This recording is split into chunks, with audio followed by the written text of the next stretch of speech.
but I can't stop the pain that's in my heart. I found a cure for my blues, but I can't stop the pain that's in my heart.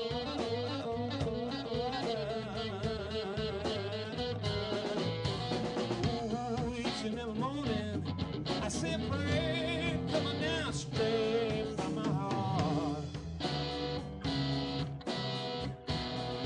Yeah, straight from the heart.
Well, I have here the pleasure to have one of the founding members, together with Novi, whose name is Eric Belrose, and he has been playing together with Novi for 21 years. So you must have a lot of anecdotes, and you must have a book about the band. Everything that you go places, you should write it, no? So when the journalists come, you say, "Here we are." Yeah, I got a pretty good knowledge of the last 20 years. Yeah.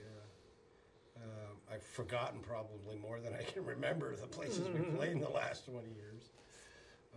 No, it's been a great ride though. It's always a treat to play every night. I never know what's going to happen. I don't even know the names of the songs for the most part in 20 years. He just starts playing something. Oh yeah, that one. Okay.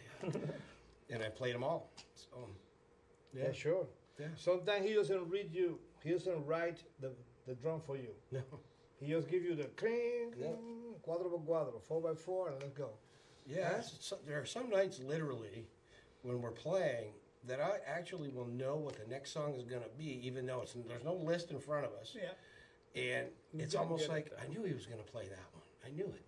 And it's just that vibe, and it's hard to explain. I guess in the moment. Yeah, in the moment, and when you know a person so well after so many years, it comes easy, but nothing shocks you anymore. nothing really shocks me anymore, you know. And he, you know, some nights he'll pull out some stuff that, wow, you know, we're trying to do some. What's the name of that band? I can't even think of the name of that band. Robin Trower. We're trying to pull some of that off, and some of it's pretty difficult, but. You know, got to do some homework. I'm not good at homework. How many hours do you rehearse? What rehearse? What is that? No, we hardly rehearse. Hey, we've never. We've written albums. There was a time back when we were writing the songs. Like Eric and I used to have a friend's house that he let us use once a week, and we'd go and just woodshed. That was when we were younger. Yeah, the upper room. And probably in the last 10 years. We've never really set up a rehearsal. A lot of the albums, when we recorded them, we just learned them on the spot and recorded them, because I always feel that there's a freshness to it that way. More spontaneity. Yeah, when you beat it, you practice it so good, it kind of loses its identity, and you've heard it once and that's all. You don't care to hear it again. But a lot of our albums, like. It's All About the Blues was the second one. Some of those songs were learned right on the day we recorded them. So they have to me they have a freshness to them. So every time you hear them, you go, yeah, it doesn't sound old. And I like music that's timeless, and I think that's one of the recipes to get music to stand the test of time, is to not have it so polished. And I mean, some of those, not to take it away from the people that can read and can play it the same way every time and all that, but, music to me has got to be a feeling that just happens. And, sometimes you don't have to try. It just comes, And that's when it's the best to me. You ready? It's called Bumpy Ride.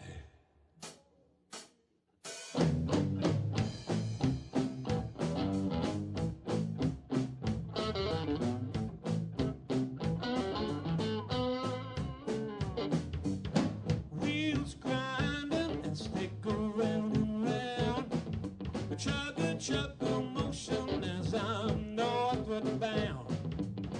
No more stops now, we're gonna cruise right on through. Just can't wait to get home to you.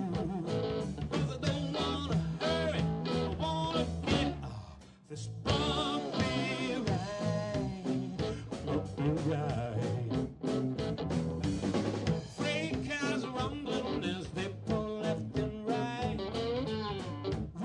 Trample dragging on day and night.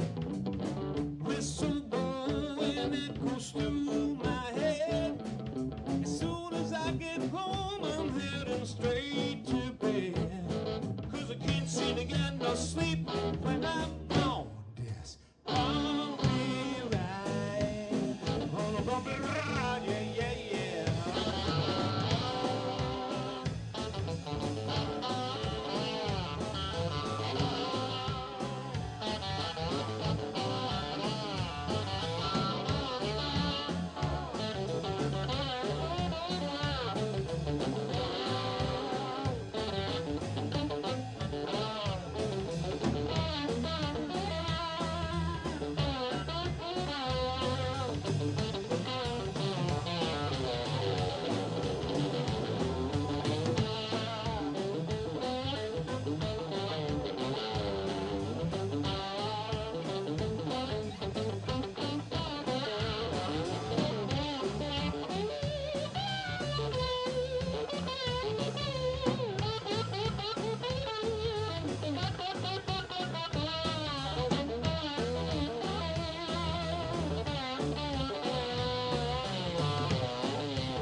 Smoke from the engine will rip up the sky.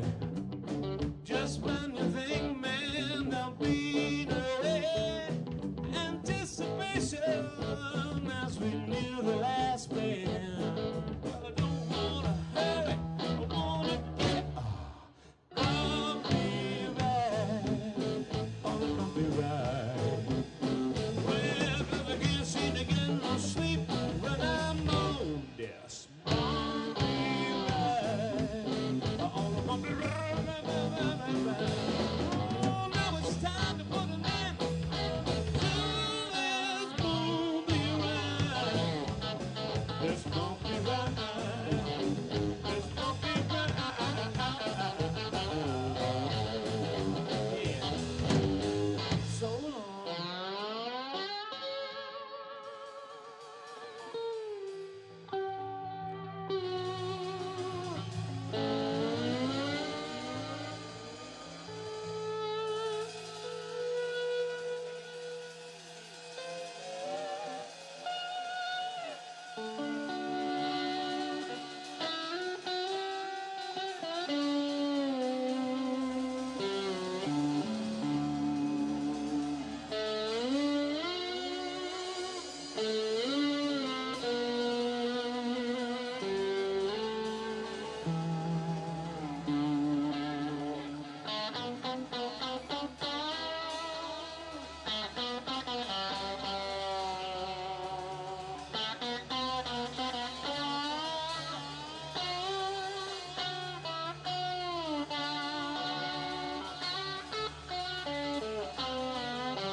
Been playing for, I always forget what the actual year is, 35 or 40, something like that. Started out on accordion when I was a kid. Did 10 years of Myron that. Florin was his hero. I did not know Is that who it was? You didn't? Yeah. Yeah, Joe Torono was my accordion teacher. Great teacher. But I ended up starting to play bass somewhere in 73, 74, somewhere around there. And started out in country, went to top 40 rock, and ended up 25 years ago starting to get into the blues. And I was all kind of wondering, now, how am I going to do blues? I've never played blues. And then all of a sudden I start listening to Led Zeppelin and these other bands. I'm like, wait a minute, Deep Purple. And I'm like, these guys have been playing blues all the time. So I guess I already know how to play blues. The But Stones. then you had to get into, like what Nobby was saying, into the feel and the motion of the song. And that's what I get off on right there.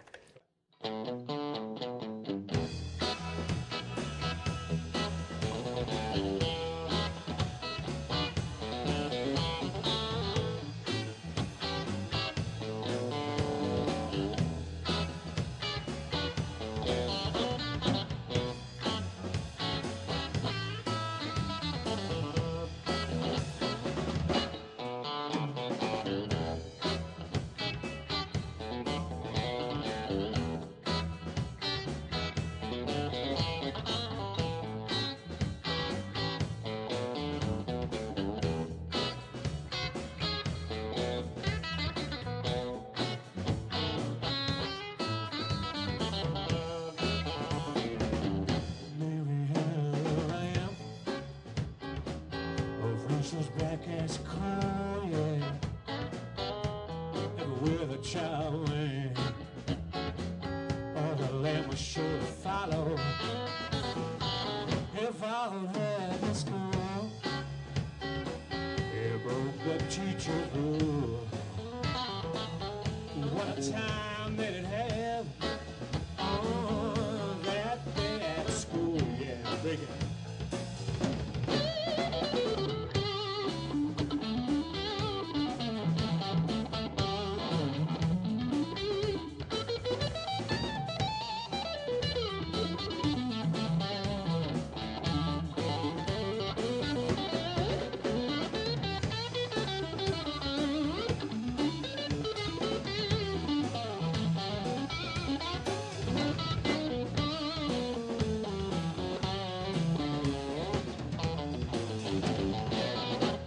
Get in a casket,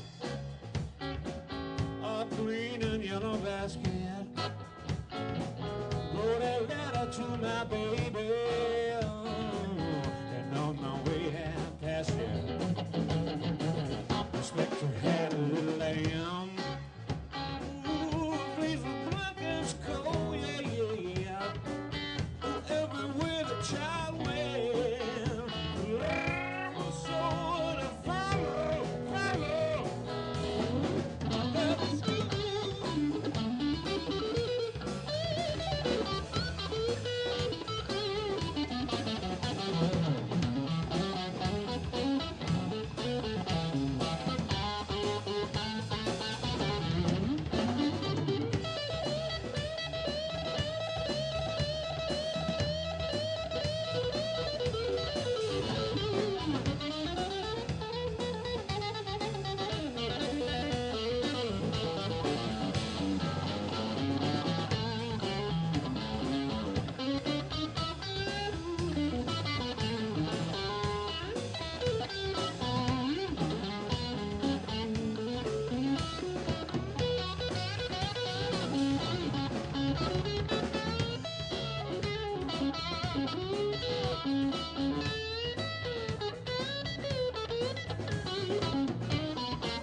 I listen to a lot of guitar players, and the key for me is the guitar player has to be playing from the heart. He has to be getting good tone. He has to.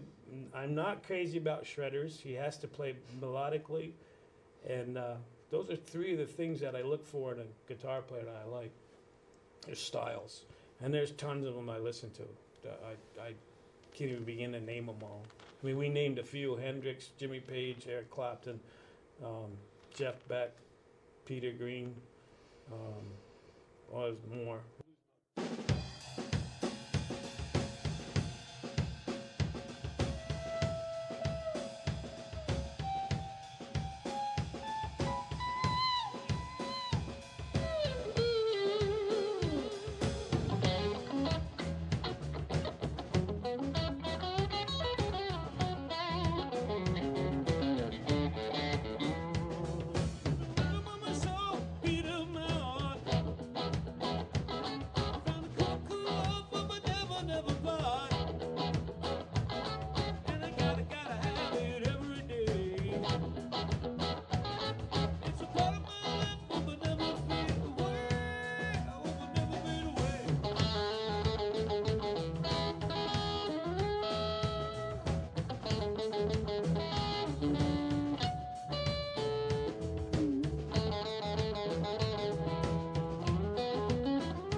It's a part of my life, so will never fade away.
Well, in this wonderful world though is full of computers and we have a lot of social nets, I had the pleasure to copy 18 names of many friends of the band, viewers, navigators on internet that really wanted to have this band in my TV show. Because when I put it on Facebook, I do not know many of them, but I was commenting with Eric at the beginning of the show, and I would like to greet Bob Weisberg, and also Jack Dodd, and Walt Delaney, who's here. He's one of the voters.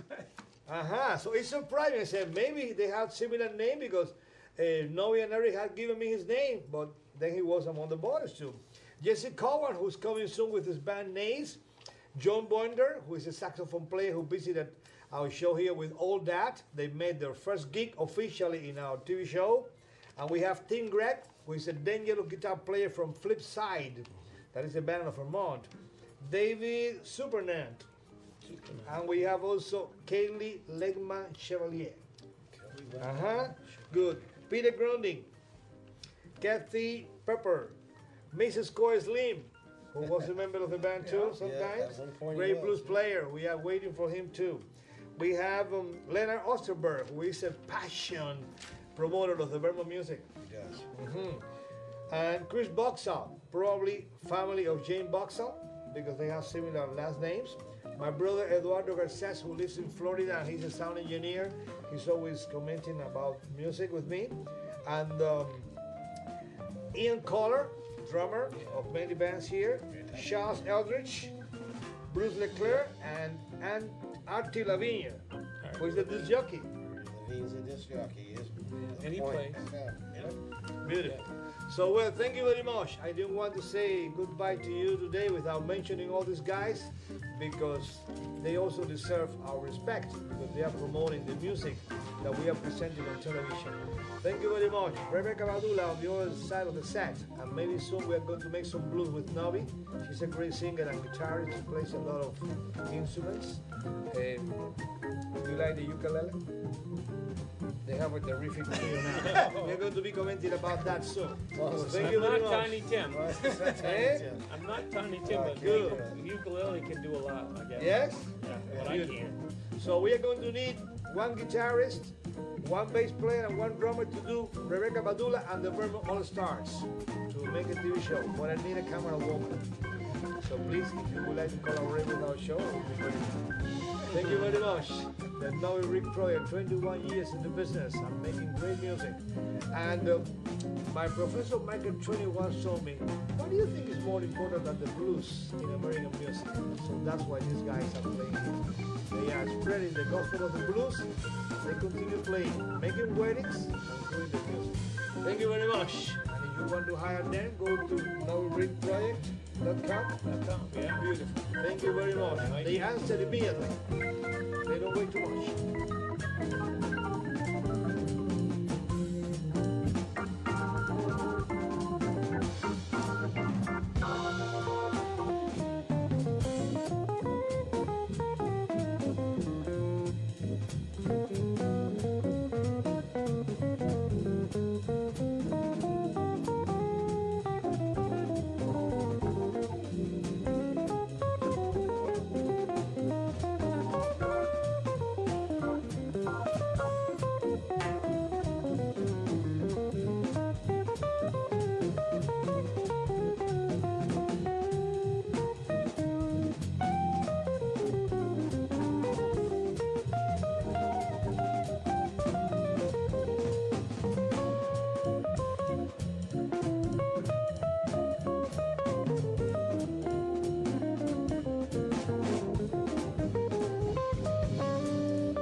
My pleasure to introduce Jess Robinson.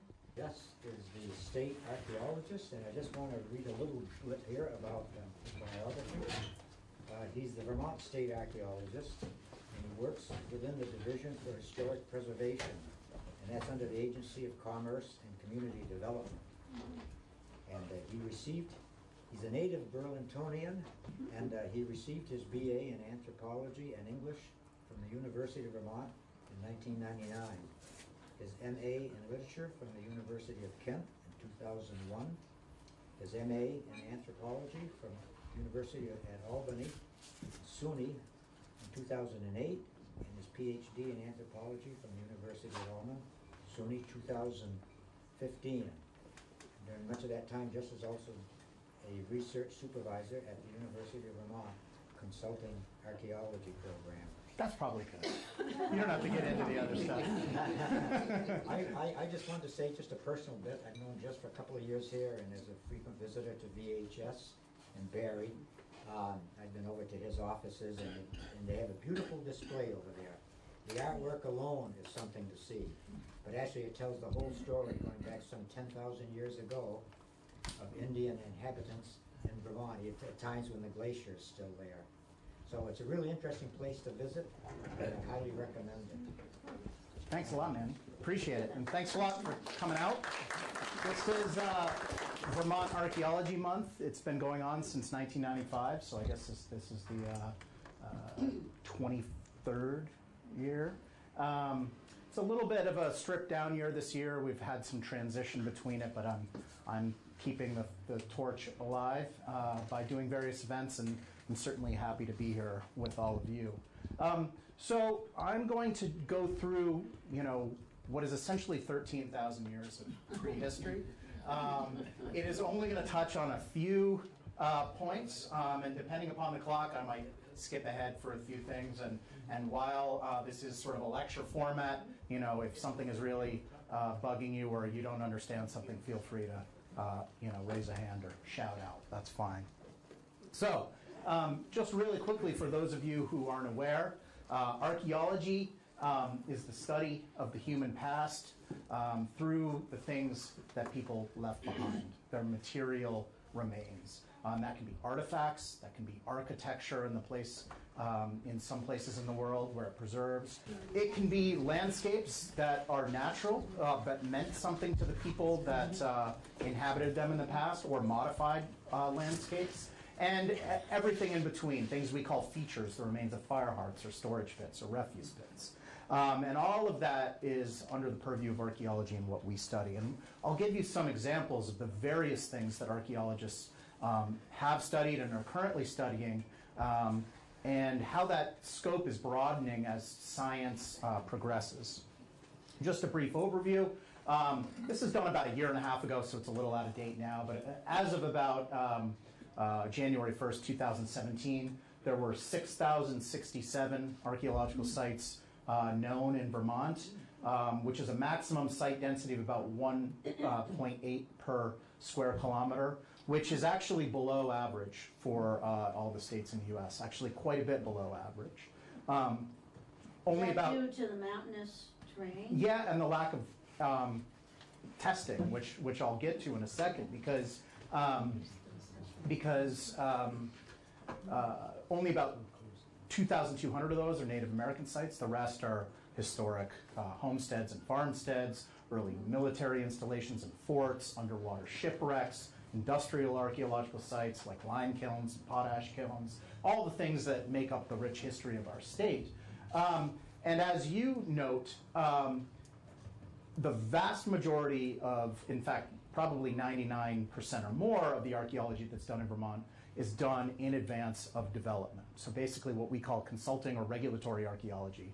Various state and federal laws that encourage or in some cases require archaeological review to be done. And so this map is a sort of heat map or a heat density map of where all the archaeological sites have been found to date. And as you can see, the vast majority of the archaeological sites found in Vermont have been found in Chittenden County. Why? Were there more Native Americans or early historic people there? No, it's where all the development happens, or a lot of it. Same with Addison County, and a little bit in Franklin. These blips are interesting because they're in the Green Mountain National Forest, and they do, as a federal entity, they do a good job of documenting the archaeological resources in their forest lands, the vast majority of which are historic towns, villages that have been subsumed up into the forest after they were abandoned in the late 1800s. So if you've heard of Glastonbury or Old Job or all of these other, not just individual households or farmsteads or hamlets, but entire towns that have gone back into the forest and are now, archaeological sites. This is just an overview. Another view, it's a small screen, so you're not going to be able to see much. But here is Chittenden County. All the red dots are Native American archaeological sites. And this is a little bit, misleading because the dots are very large. It's actually not that many archaeological sites. But then here's the I-89 corridor coming up, roughly following the Winooski River. And as you get into the Montpelier area, you can see the archaeological sites really thin out. The blues are historic archaeological sites. So Native American archaeological sites, which are the subject of this talk by and large, are really absent in the interior. Why is that Native Americans weren't there? Absolutely not. It's because there has been little modern development after archaeological review laws and statutes came into place. And so we know that there Native Americans were here, but most of our sites have been documented through collectors or happenstance, finding things along ponds, scouring old archives, the Hemingway, gazetteers, and other town histories. So, with that as a sort of background, I'm just going to sort of go through some high points, and did a pretty good job, 5 minutes or so we're on track here.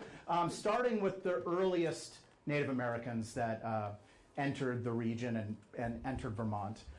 They are not now, it is widely believed, the first Native Americans to have inhabited the continent, which this is a subject, if you are at all interested in archaeology and the popular press, is constantly being written about how old were the first Native American, the purported pre-Clovis people. And I, like many of my colleagues, now believe that there were Native Americans earlier than the Paleo-Indians, which for a long time were thought to be the oldest now. But it's not relevant for Vermont because up until, as we'll see in a second, about 13,500 years ago, we were totally covered in glacial ice. So people couldn't live here. People weren't living on top of ice. And about 13,300 years ago, this is what Vermont looked like, more or less, at least the large lake features. The meltwater, as the glaciers were receding, obviously formed water. That water was filling all of the big valley basins, and in this case, the Champlain Valley, what is now the Champlain Valley, all the way down into the Hudson Lowlands, and was all stopped up by a huge dam down at Long Island at the Narrows. At about 13,300 years ago, this little bit of ice here gave way, and a couple hundred feet of glacial Lake Iroquois ran in and caused a catastrophic flood, which blew out this dam and sent fresh water out into the Atlantic. About 100 years later, it filled up again as further meltwater came from the glaciers. But this time, there was a catastrophic flood that eventually went out the Gulf of St. Lawrence, out what is now the St. Lawrence River. This is Glacial Lake Hitchcock, another massive glacial lake that formed in the Connecticut River Valley and is thought to have drained about 12,800 years ago. Could you put a finger on where Montpelier is, or Calais, or East Montpelier? Right about, well, geez, this is tough. So we weren't Right that about far. there. Okay. Thank you. There, and again, I'm not depicting all the glacial lakes. There's actually a glacial lake called Glacial Lake Winooski that actually came up into these interior regions. It's not very well studied. Stephen Wright at UVM has written a little bit about it as well.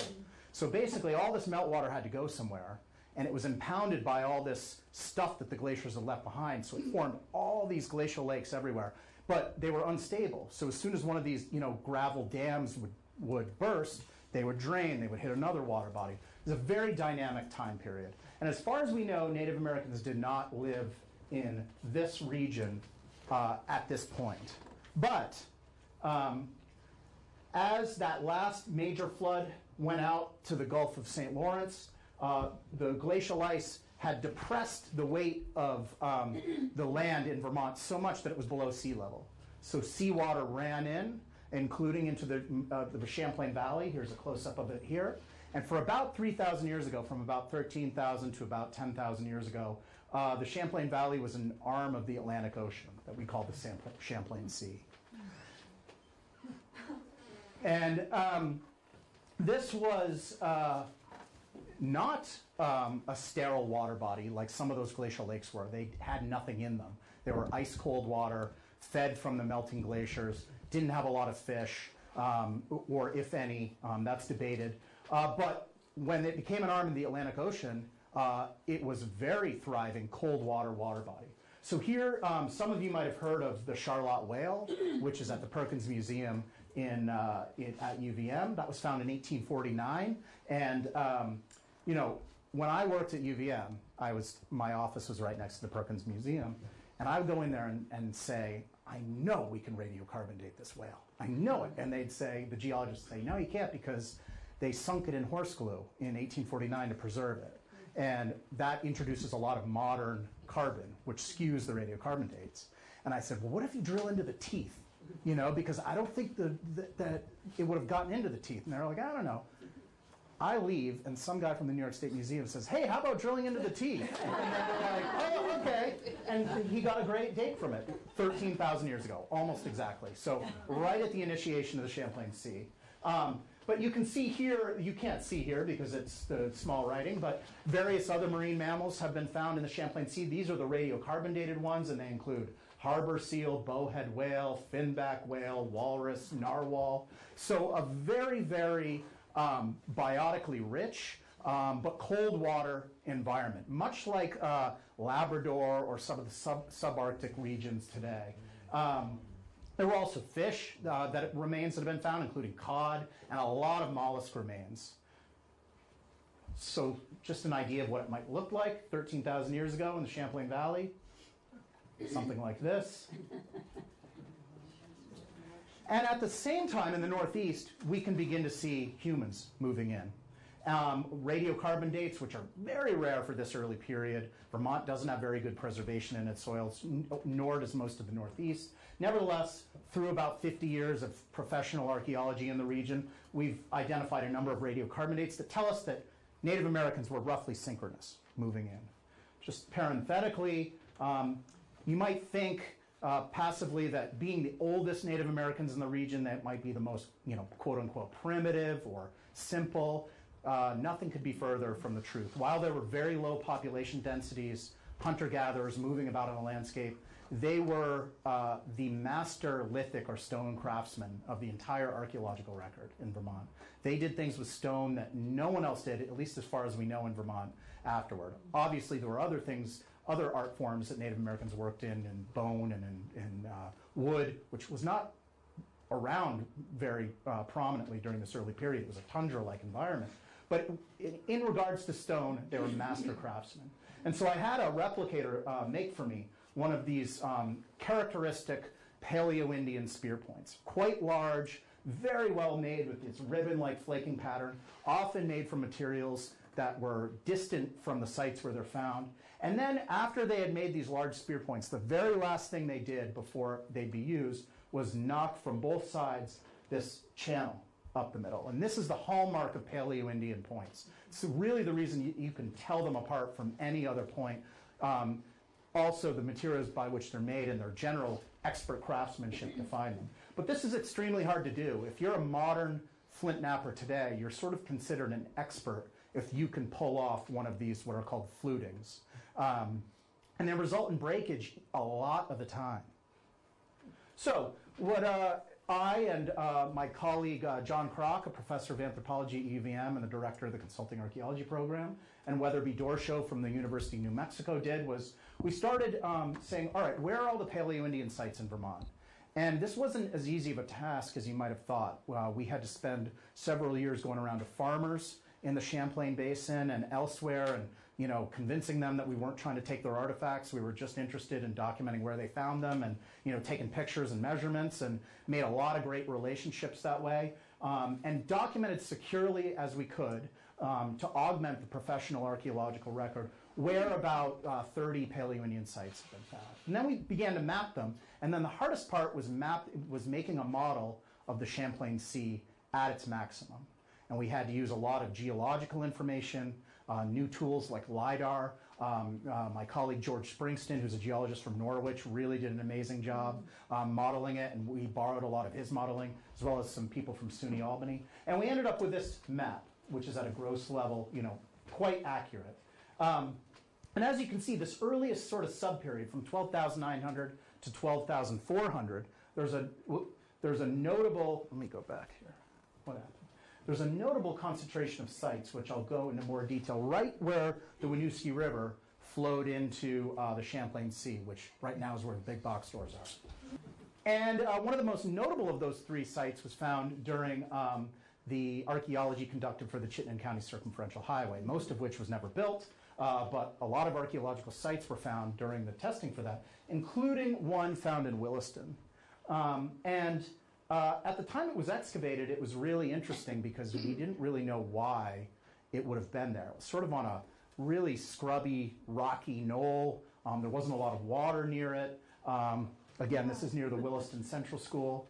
A lot of excavations took place in the late 80s and early 90s at this site. Hundreds of square meters were excavated. And the site was huge, huge. Went over acres, but very, very thinly scattered. Very few artifacts per square meter, or even per square 10 meters. And the archaeologists back then, I think rightly surmised that that's because it was a summer encampment. They didn't need to be isolated inside shelters. They were spreading themselves out over this whole area, this knoll and the surrounding areas, and doing various activities. And cumulatively, the artifacts that came out from this are really interesting, because at this site in Williston, you have material that's all the way from central Pennsylvania, this yellow material. This red material here is from Munsungan Lake in northern Maine. This blue, glossy, almost waxy candy-like material is from the Hudson Valley. A cumulative straight line distance of roughly 850 kilometers. All stone somehow made its way to this site in Williston, Vermont. And here's a close-up. So it's a little bit hard to see, but you can see these sites. And this is where the maximum, again, a close-up of where the Champlain Sea is and where the Winooski River would have flowed into it. And it would have been an estuary-like environment, basically where the rivers met the sea, a very biotically productive environment that would have drawn waterfowl and terrestrial mammals, marine mammals, mollusks, fish, a really great environment. And looking at that, when we look at this site, we can see that it was a little rise, what was above probably a tidal flat or a near shore environment, making it great. When you found those tools, did you find chips so that Oh, yeah. they were making them there? Oh yeah, thousands. So they yeah. were bringing raw materials. Yep. for this. Yeah, and in fact, it hasn't really been looked at since it was written up, and I'm talking with UVM about going through the entire collection to really, get it up to date. But we have done chemical analysis on the tools and petrographic analysis, so it's not just color. We actually know chemically that these were sourced to these particular areas. So then in the next slice, again, we have sites, corresponding, in many cases to the Champlain Sea, including this one here right in the Lamoille River. In the next period, and we also have recently documented sites out of what would have been a peninsula into the Champlain Sea, and even one on an island in the Champlain Sea. Now they're just, in one case, a hill in Ferrisburg, and in one case, farmland. So you really, as archaeologists, have to project back and imagine what these environments would have looked like, 13,000 years ago. And then the next one, again, not many sites known from this subperiod, but one up in Highgate would have been on an island-like environment. Although at this point, the Champlain Sea had probably receded, so it was probably not an island, but sort of a near-shore environment. And then when we get to this period, we can see sites encroaching on the maximum margins on the Champlain Sea. And why is that? Because the sea was, as the land was coming up like a sponge, being released, the elevation was coming up and the sea was draining. And so it was getting shallower and more land was being exposed. And then finally, by the late Paleo-Indian period, up to about 10,000 or even 9,500, we can see sites really encroaching on the maximum margins of the Champlain Sea, so that all of the land, except probably the major river deltas, the Missisquoi, Lamoille, and Winooski, were available for habitation. So, and just one of those late Paleo-Indian sites in Colchester, again, excavated for the not built circumferential highway. And so what can we say cumulatively about all this? Well, clearly a lot of sites are focused on the Champlain Sea, meaning that the Champlain Sea was an attraction. It's a place they wanted to situate themselves next. And that might not seem, that shocking or revolutionary to you all. We all like to go to the ocean. But there has been a consistent sort of narrative that Paleo-Indians were these terrestrial big game hunters, killing buffalo and bison and mastodon and mammoth and caribou, and that they weren't really focused on marine resources. And it's a bias because all of these environments along the Atlantic or along the Pacific, where they would have been along the beaches or along the tidal marshes or along the estuaries, are now under 100 plus feet of water because the oceans have been rising. But we, the only landlocked New England state now, conversely preserve beaches that were there at the Pleistocene because our land has been rising. So we have this ironic and very opportunistic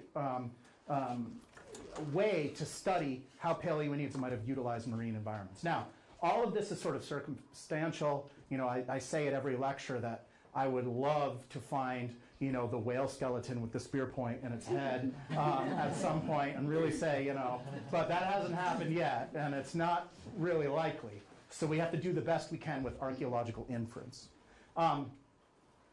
Other features, glacially formed ponds and lakes were extremely important. They were critical sources of fresh water and probably hosted emerging wetland or muskeg environments. And those include Bristol Pond, Moncton Pond, Shelburne Pond, Lake Salem, upper in this region. We're getting close to this region. And then finally, travel corridors. And again, the Lake Salem corresponds to one of those. The Mad River Valley has a Paleo-Indian site known, not very well understood, and then a very well studied site down in at the base of Jackson Gore Mountain in Ludlow, in a very narrow valley, but one that would have afforded easy travel from the southern Champlain Basin all the way over to the Connecticut. So very interesting. So what, again, my colleagues and I said was, well, We don't know a lot about Paleo-Indians, but we know they had these diverse, very, very good sources of raw materials from, again, all the way down in Pennsylvania or Munsungan Lake in northern Maine. So what if we modeled how people got to these sources and back?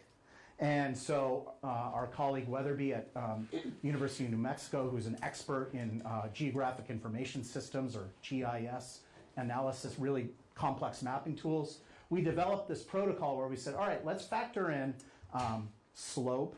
So, assuming that people would rather go along places that are flat, or rather than going up and down mountains and hills, that they would choose the easiest path, all things being equal.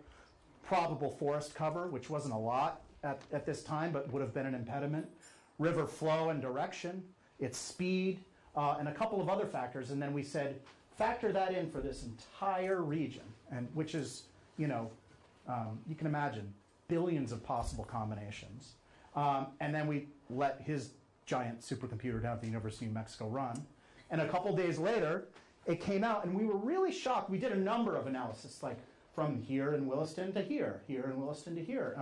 But the one I'm going to show you is the one from Williston to Munsungan Lake, because it really opened our eyes, even though it was sort of intuitive once we saw it.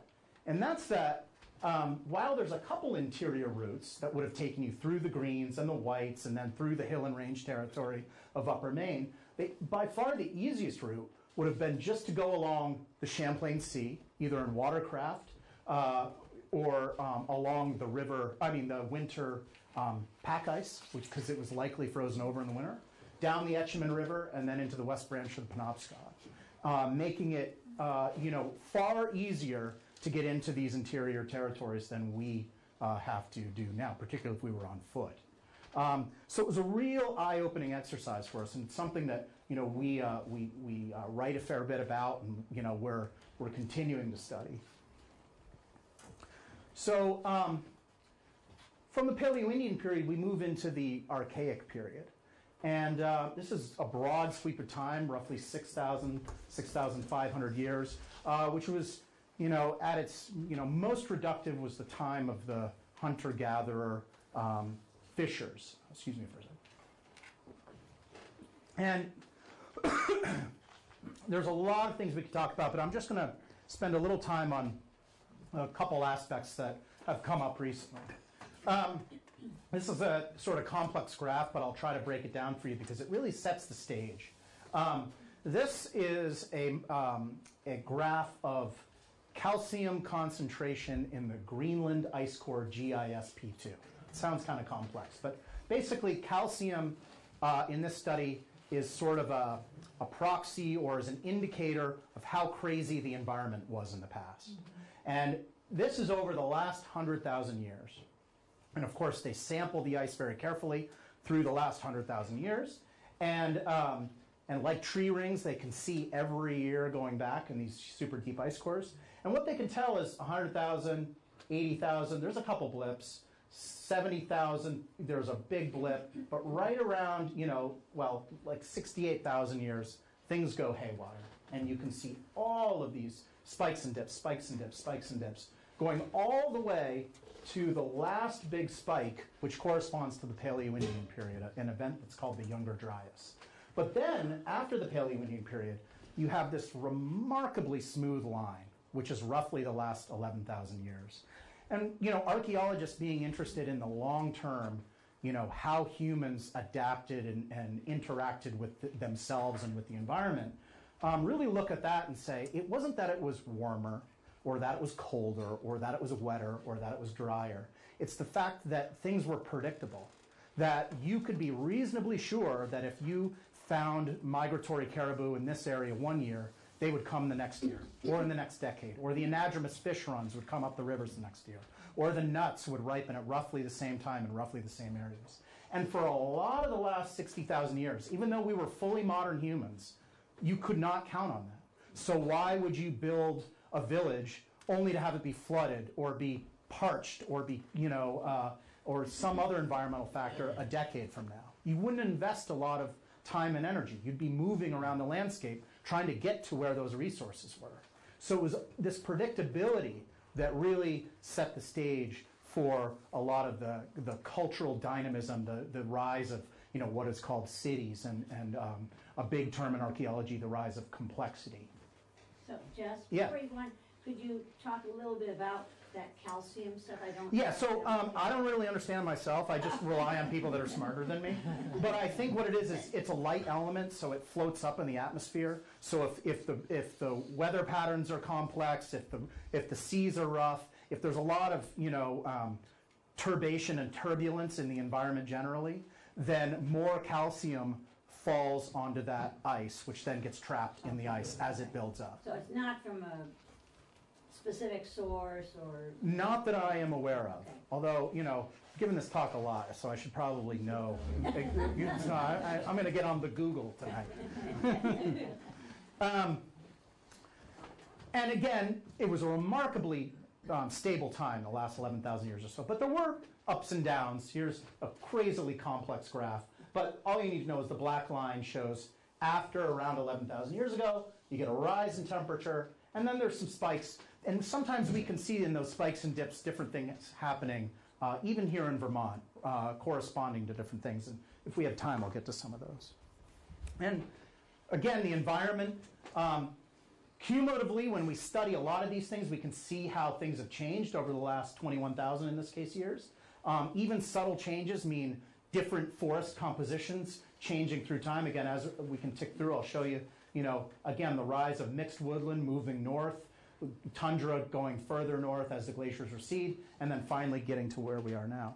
And how do we understand that? Well, one of the ways that geologists and other environmental science study plant change in the past is this really, really laborious process called sediment coring, where you basically just take a big, huge hollow tube, go out to a pond or a wetland or a lake, and then plunge it into the bottom of the sediment and pull it up, and then cut it in half, and then, like a tree ring, look at all of the sediment that's fallen into the lake or river in any given year. And in a good core, you can see almost every year through time, or packets going up through time. And in several deep cores, you can go back all the way 11,000 years ago. And then, if that seems laborious, then at various stages along the core, they count individual pollen grains and look at them under a microscope to see what species they came from. And from all of that, and they also have to do radiocarbon dating so they can see how far along they're going through time. But from that, you can get these really cool graphs. So like this is birch. So you can see around 11,000 years ago, there's a spike in birch, then there's a dip, then it's pretty much solid. Conversely, pine goes through the roof and then kind of drops down. These have been rarely done in Vermont. This is from Sterling Pond, and this is from Ritterbush Pond. So a couple of the cores that have shown, at least in an area around the pond, the differences in tree species through time by that pollen counting. Why would you have picked those particular ponds? Because they're the only two that have been done. Oh, why would the geologists? Yeah. Because, that's a good question. I think Was there because something they're... that guided them to those? They were kind of easy to get to, and they were high altitude. So there hasn't been a lot of eutrophication, basically meaning inflows from, modern, 19th century clear cutting and a lot of siltation and eutrophication and, pollution and all that stuff. But the problem with high altitude is it gives you a skewed look at what the environment would have looked like. And that's actually a great segue into this slide, because Vermont also has a really interesting altitudinal gradient to our forests. Up until about 1,800 feet, we have mixed forests, the beautiful fall foliage. But right about 1,800 feet, it turns into boreal forest, coniferous forest. And you can see that whenever you look around. And then on the highest peaks, including here at Camel's Hump, there used to be more Mount Camel's Hump, Mount Mansfield, a couple others, preserve the tundra-like environment that was around 13,000, 11,000 years ago. So literally when you're hiking up these mountains, you're sort of forest community speaking going back through time, all the way up into the Pleistocene. And another really interesting thing for those of you who are interested in forest cover or are environmentalists is this gentleman whose last name is Cogbill, and I forget his first name, But he and colleagues did this remarkable thing where Charlie Cogville, he knew that in founding documents for any particular town and the first lot surveys, before stone walls were built and permanent markers, they would take a tree, a good sturdy old tree in the corner of the lot, in most corners of lots, and say, okay, this is a witness tree. It's this chestnut tree in this corner of the lot. It's this elm in this corner of the lot. So Charlie and colleagues went through all the original lot markers for 760 towns throughout New England to see what the trees were like back at the time of the first surveys. Remarkable, ridiculous amount of effort. So impressive. And you can't really tell anything from this graph, so I made another graph which tells it. Well, one thing I'd like to show is that this red, which is predominant here, is maple.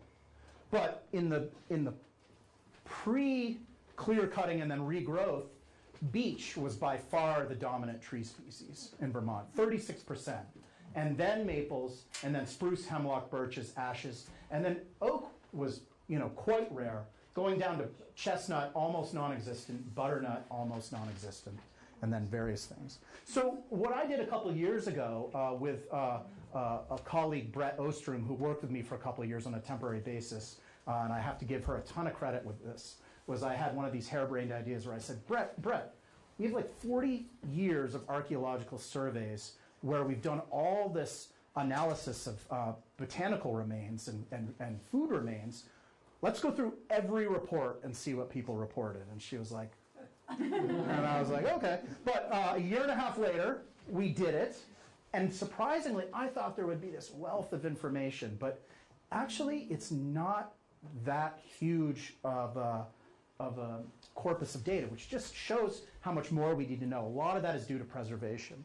And how did we get this data? Well, things like this, which is like a roughly 5,000-year-old, the remains of a fire pit by Native Americans.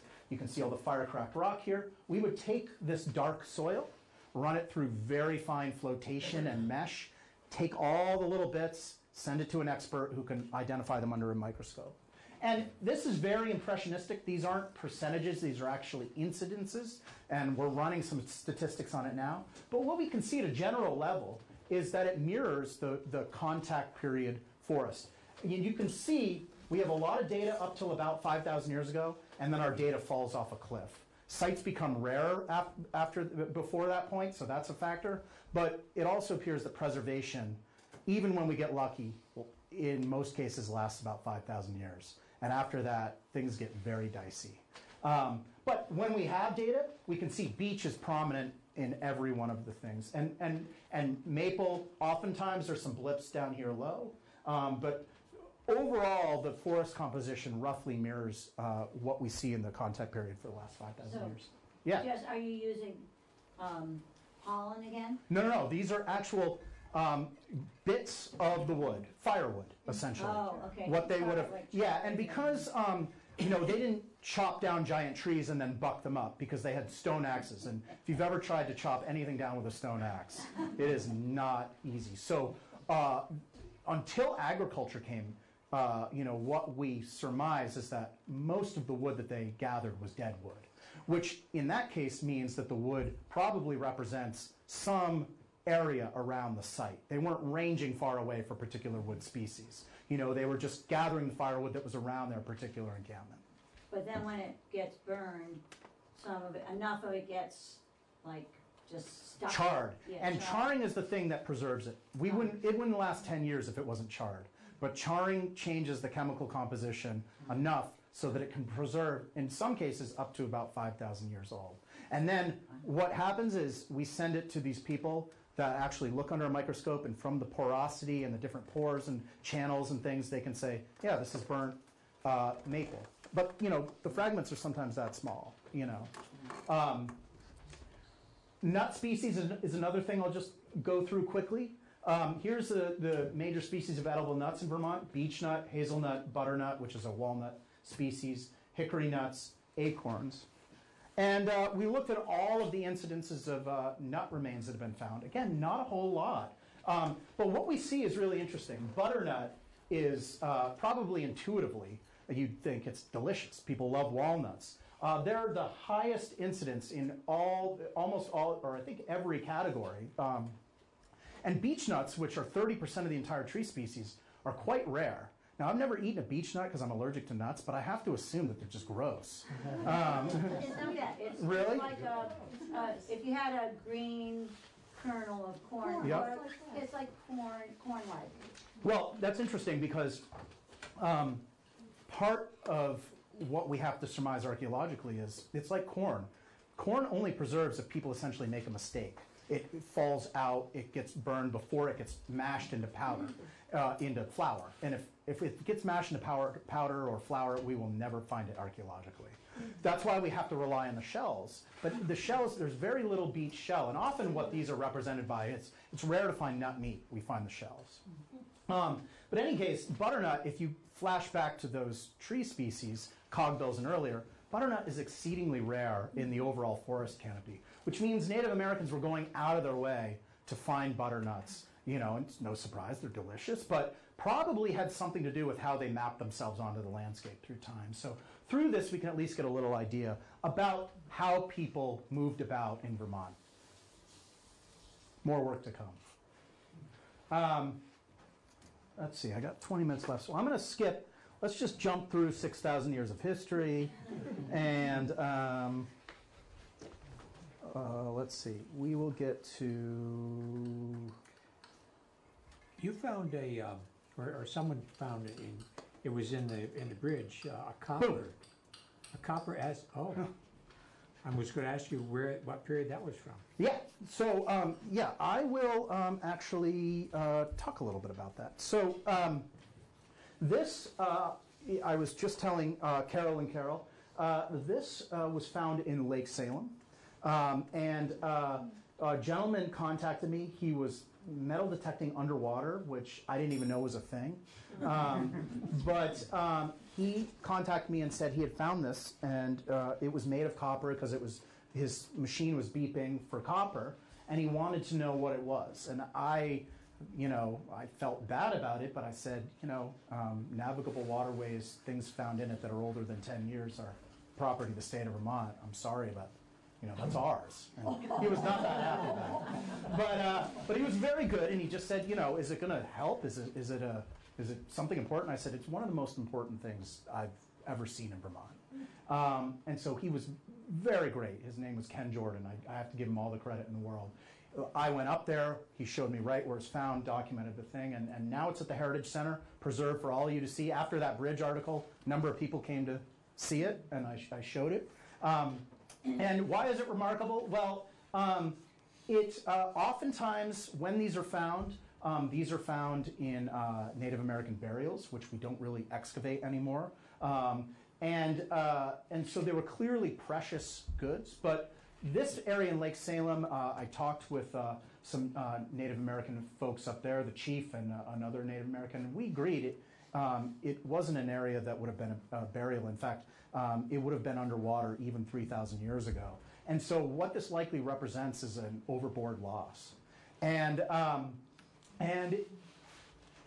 it's made of copper, and Native Americans in North America, or north of Mesoamerica, didn't have smelting technology.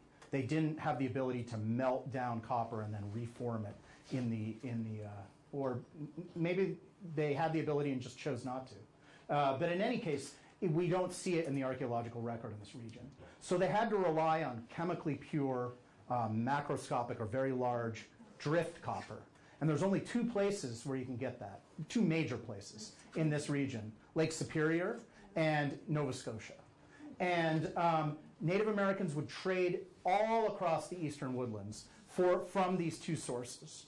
And we haven't done any chemical testing on this yet, but it's probably from one of those two sources, and made its way through trade all the way to Lake Salem, where it probably went overboard, and someone was probably very upset. It's also remarkable because it's characteristic flaring bit, and you can even see the cold hammering on it and how they were hammering bits into it. Dates probably about 3,000 years ago. time that we call the early woodland period. And most remarkably, because it was in this lake bottom anaerobic or non-oxidizing mud, it's like, probably the day it was made. And that never, most of the time when these are recovered, these are, corroded green with verdigris, just like copper does, from a copper roof. You can see that 10 or 15 years, imagine 3,000 years. There's usually barely anything left. So this is a really, really remarkable artifact. Tells a great story about trade and exchange. And I'm actually looking into, I've got it carefully packaged and preserved, but I'm looking into actually putting it in nitrogen so it won't, oxidize more. Can you tell a little bit about its use and? We don't really know what they were used for. We've got to imagine that these were more precious items. They were probably preserved. We know that they weren't ceremonial or religious in every case. They were probably used for non-utilitarian purposes. So they wouldn't chop down a tree with them, but they might process plants with them, or perhaps use them in feasts, or do other things that you still required a sharp edge, but you wouldn't destroy it right away. How thick is that? It's about that thick, that thin, that here's centimeters, but But we're just looking at the side of it. the sides. Or side So of this it? is the bit end, and this Yep. is quite sharp. And And then maybe it was only a quarter or a third of an inch. third of an inch. Yep. Okay, so thin. Thin. Yep. Yeah. Yep. But sturdy. I mean, it's when you pick it up, it's heavy. So. When you say these are rare, like they found a dozen of them or 100 of them, or In Vermont? in New England maybe? Oh, New England. I would say 100 of them, maybe. Maybe less. Probably less. And a lot of these, like, there's numerous examples of these. Again, more corroded in like the UVM's collection from the Fleming Museum, but we don't know where they came from. We have no idea where they came from, so they lose their interpretive and archaeological and explanatory value. Do they have a name? They're called celts, basically, Say it again? or adzes. Celts or adzes. Okay. They're How do named. you I spell just the first one? yeah, CELT, and an adze is yeah. ADZ. Yeah, exactly. Yeah. But I'm going to jump ahead. Yeah. Finding other copper artifacts? Very rarely. Yeah. No, almost never. Outside of there's a few copper artifacts that were found in an excavation at Shelburne Pond.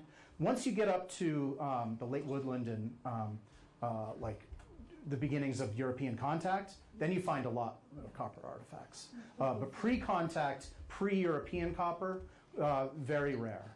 And it's just because we're, in a very inauspicious area to get copper. Down from the Mississippi, from the Great Lakes down, and the major trade routes, copper is very common at the same time period. But it wasn't easy to get to Lake Superior, and it wasn't easy to get to Nova Scotia.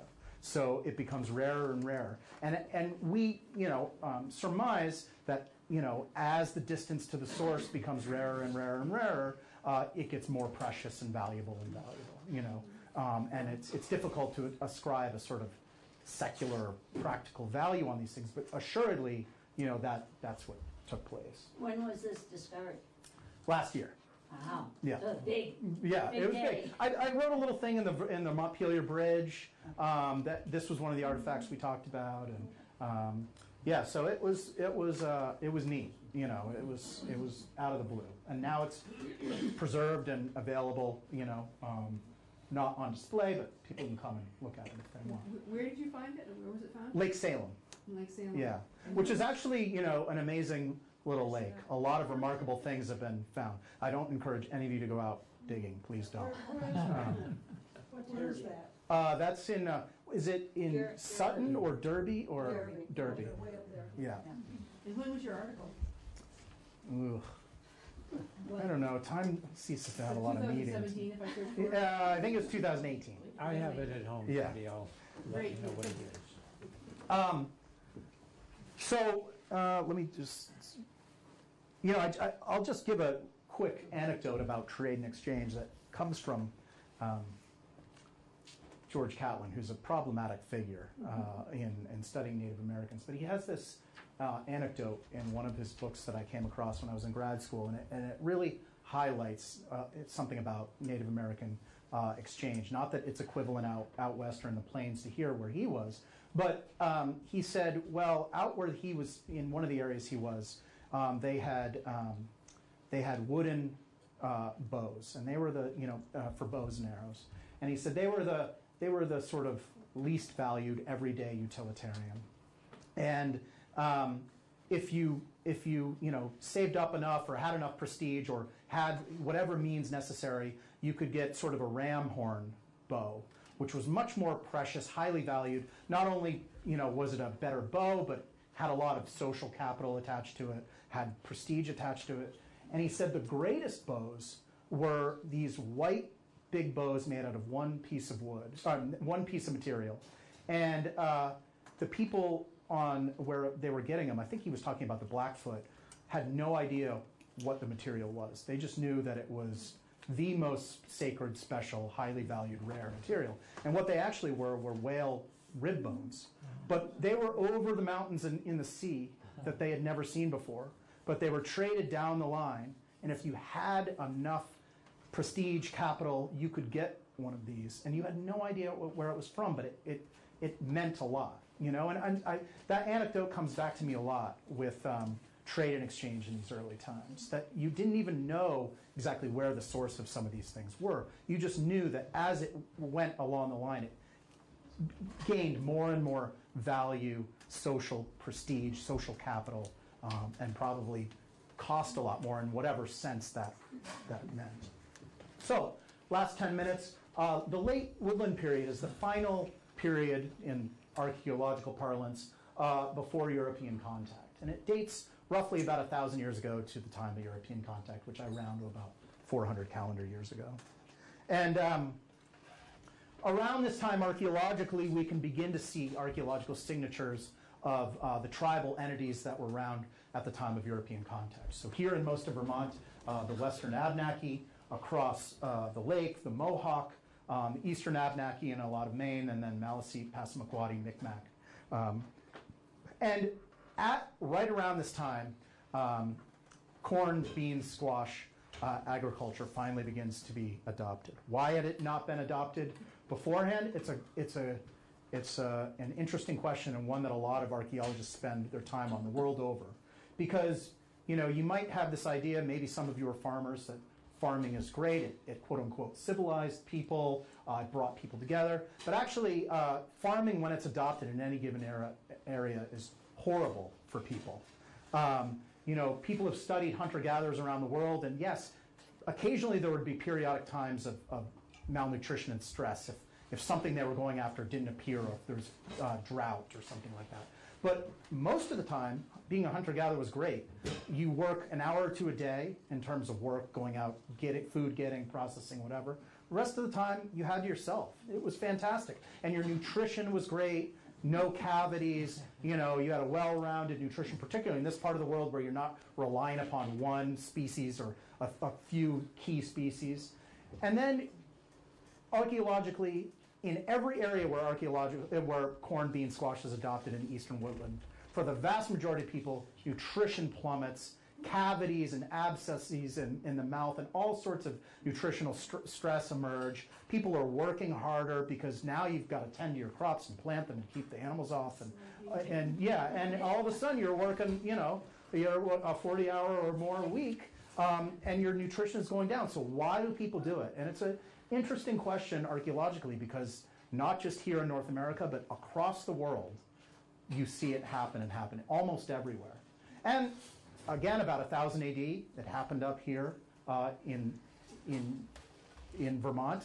We don't know if every group in Vermont adopted agriculture, but we can see signatures of it in almost all the major river valleys. One of the most prominent areas is the Intervale area in Burlington, which had a light presence before the woodland period, and it's difficult to study because it's so far down in the flood layers.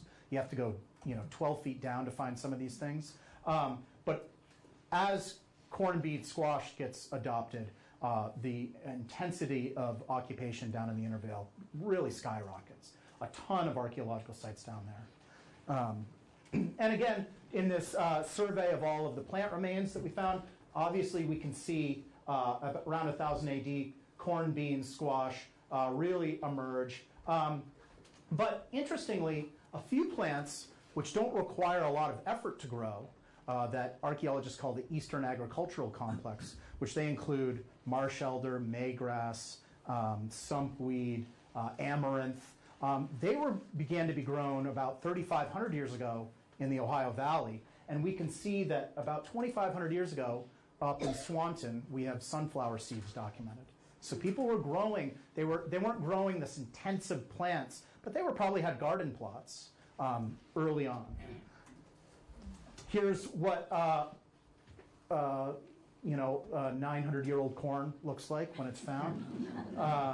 Looks like corn, just, if you left it on the burner a little too long.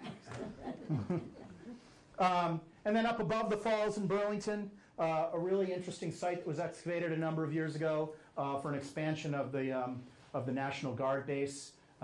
It was found to be vulnerable to attack, so they had to put everything behind a fence. And neat little, not little, quite huge for Vermont standards, agricultural village was found.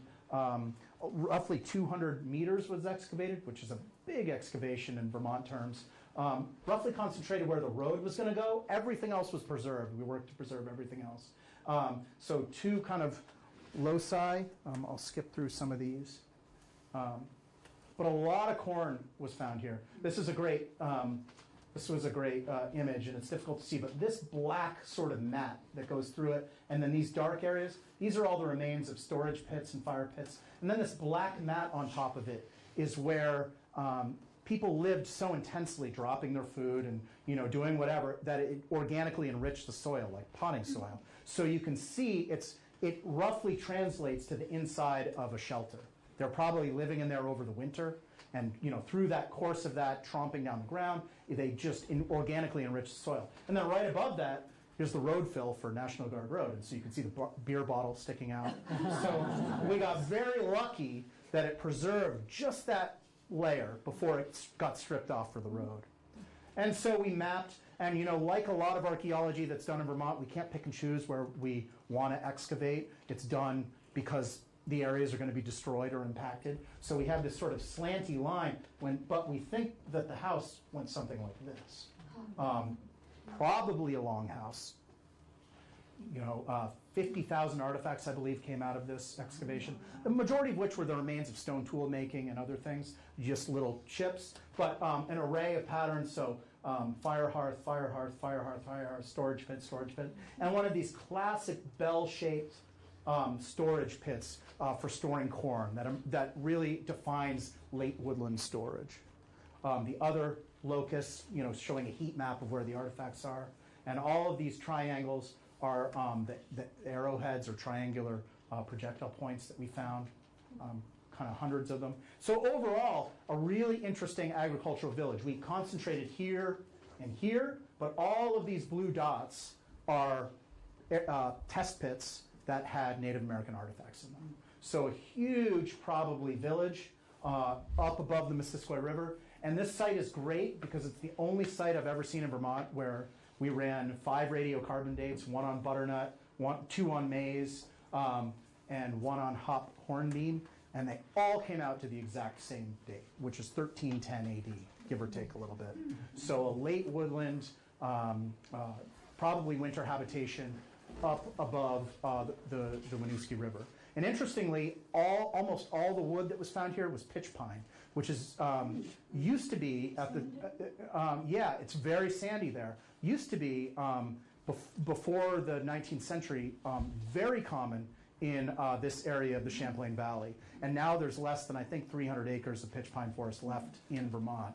But it was a very common forest type, and we could see that again through the archaeological remains. Why do you think it was winter?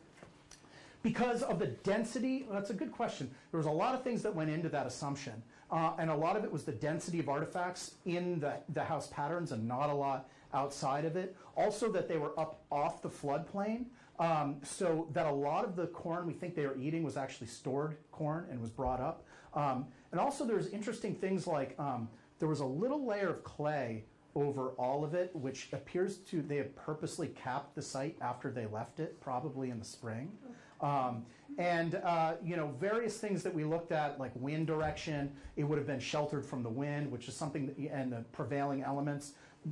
Basically, if you imagine that big terrace that goes up to where the National Guard base is now, it was down in the sort of lee of that. So all of these things led us to think that it was a winter habitation.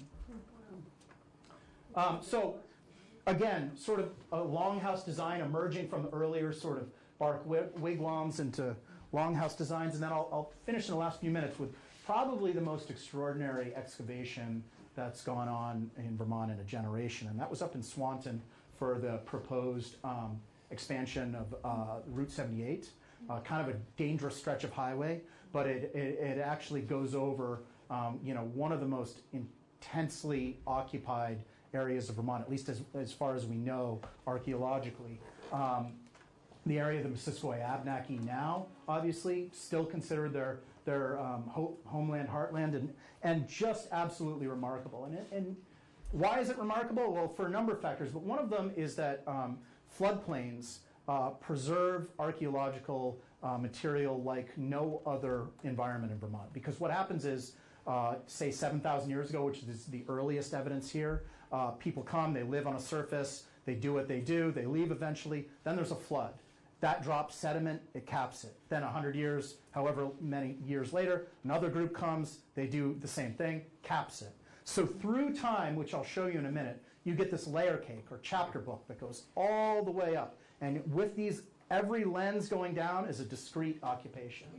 Now, what I want to show you here is the green, which is late woodland. And what we can see from changes in the artifacts is that by the late woodland, or about 1,000 years ago, Native Americans were really pushing out into the delta, where they had sort of kept into the more stable landforms further back towards what is now downtown Swanton. They're really pushing out in the delta, and that's probably related to an expansion of corn fields, and also because the delta is becoming more stable.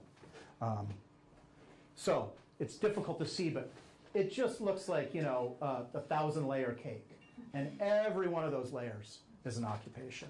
In one of the test pits that they excavated, which was, I think, dated to 3,400 years old, there was a fire pit, and it still smelled like fish. Just absolutely remarkable preservation. And Missisquoi Abnaki worked on this project alongside the archaeologists, so it was just a great experience all around. So many aspects. We had 1,900 visitors over the course of the project at this site. Really great. It was just the confluence of all these great factors. Just before you go on, Yeah. could you just tell us real quickly what happens? You start with ground, okay? Yes. I mean, I'm intrigued by the straightness of the cuts and where does all this stuff go? And People ask about that stuff all the time. How do you get it so straight? What tools do you use? yeah, And I say but peer not so much pressure. the tools, but what do you do with that soil? What do you? Yeah, so it's a great question. So things get straight by heckling the new people in your crew until you make straight walls. And that is true. And you can probably attest to that, Bob. And what do you do with the soil? Well, this was an enormous excavation, 400 square meters. But every one of those dark lenses that they would go through, they would sample a bit, screen the rest through fine mesh to find artifacts, and then that sample they would run through a flotation, basically cheesecloth, to capture any things which were then subsequently looked through. We're still waiting for the final results of the report, but the results they got through